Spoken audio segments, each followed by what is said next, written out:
9, Europe 1 va plus loin ce matin sur le business du running. Le marché explose. On en parle, Nikos, à l'occasion de la 43e édition du marathon de Paris qui va se dérouler ce dimanche. Il y a près de 60 000 inscrits, un chiffre record. Et il y a plus de 13 millions de pratiquants en France, ça veut dire un Français sur 5. Bonjour Aurélien Fleureau du service économie d'Europe 1. Bonjour. Alors, vous avez épluché tous les chiffres de ce marché florissant. Il y a de quoi avoir le tournis. Oui, si je vous dis sport et business, vous allez sûrement penser au foot. Eh bien non, le marché du running pèse 2 fois plus, 850 millions d'euros par an. Et le budget annuel d'un coureur, le panier moyen de ses dépenses, c'est 524 euros. Donc, on va décortiquer ce budget. Et pour ça, j'ai d'abord rencontré Isabelle. Elle a 42 ans, elle va participer à son premier marathon dimanche. Elle a repris la course il y a 8-9 mois. Au départ, elle a utilisé 2-3 affaires de sport qui traînaient chez elle. Mais quand elle a voulu s'y mettre régulièrement, il a fallu passer à la caisse. On m'a dit, faudra peut-être coter une montre. Donc j'ai regardé, j'ai acheté une montre, achat conséquent. De suite, je me suis dit, mes baskets, elles sont pas terribles, elles datent un peu. Donc je me suis acheté 2 paires de baskets, quelques leggings, quelques débardeurs, quelques sous-vêtements et paires de chaussettes. Si j'additionne toutes les dépenses, équipement, préparation, alimentation, dossard, j'arrive à 1260 euros. Je m'y attendais pas du tout en fait.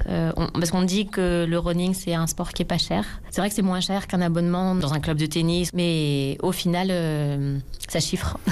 Alors évidemment, Isabelle ne va pas dépenser plus de 1000 euros chaque année. La montre connectée, par exemple, sera rentabilisée. On l'achète une fois, ouais. Voilà, et il faut dire aussi qu'elle l'a joué vraiment bon élève pour mettre toutes les chances de son côté, avec aussi des petites dépenses, quelques dizaines d'euros par-ci par-là pour les crèmes anti-frottement ou les gels pour gagner en endurance. Mais qu'est-ce qui coûte le plus cher chez le coureur? Alors les chaussures, vraiment, parce qu'il faut les changer régulièrement. Ça représente 500 millions d'euros par an et c'est clairement le nerf de la guerre pour les équipementiers.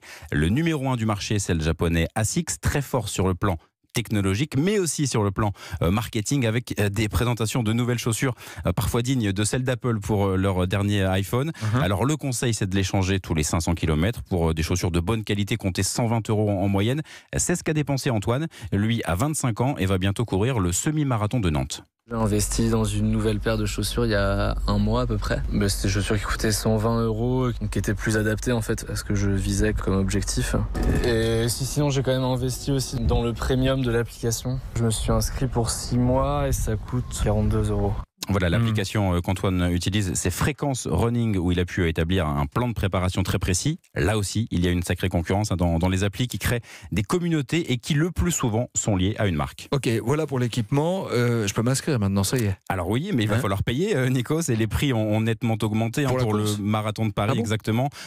Isabelle, elle a payé 120 euros, alors que c'était plutôt une cinquantaine d'euros en 2005. Ce sera moins cher pour les courses type 10 km ou semi-marathon. Antoine a dépensé une quarantaine d'euros pour son dossard au semi de Nantes.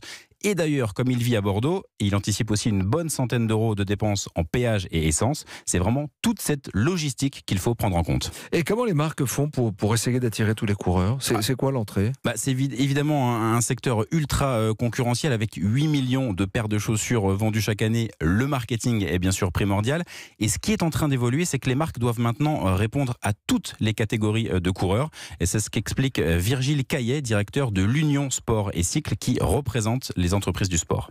Les marques sont obligées de répondre à la segmentation des publics. Et ça, c'est vraiment un enjeu, j'allais dire, un peu nouveau, très difficile à adresser pour les marques, parce qu'il faut à la fois chercher les femmes, il faut à la fois chercher les plus jeunes du peloton, il faut à la fois chercher des gens pour qui le running n'est pas forcément le sport de prédilection, mais qui sont des coureurs occasionnels. Il faut aller chercher les runners assidus. Donc finalement, c'est des messages différents, des produits probablement différents, des lieux d'achat différents. Donc un travail marketing et de communication extrêmement chirurgical à opérer pour les marques. Il existe plus de 5000 courses en France chaque année. Alors, il n'y a évidemment pas que des marathons. Certaines sont très courtes, 5 ou 7 km. On peut y participer en famille, entre amis et même pour une bonne cause. Le marathon est une ville en Grèce et c'était aussi, vous le savez, une guerre au 5e siècle avant Jésus-Christ. Effectivement, c'était 42 km entre Athènes et Marathon. Voilà, et merci pour ces chiffres, cher Aurélien. C'est un marché complètement fou. J'en profite pour dire bon courage aux 60 000 inscrits au marathon de Paris, dimanche. Et juste pour les motiver, le record de la course est 2 heures, 5 minutes et 4 secondes. Wow. Moi, je le fais en 1,58. Pas mal. Sur un pied. C'est ça. Merci beaucoup.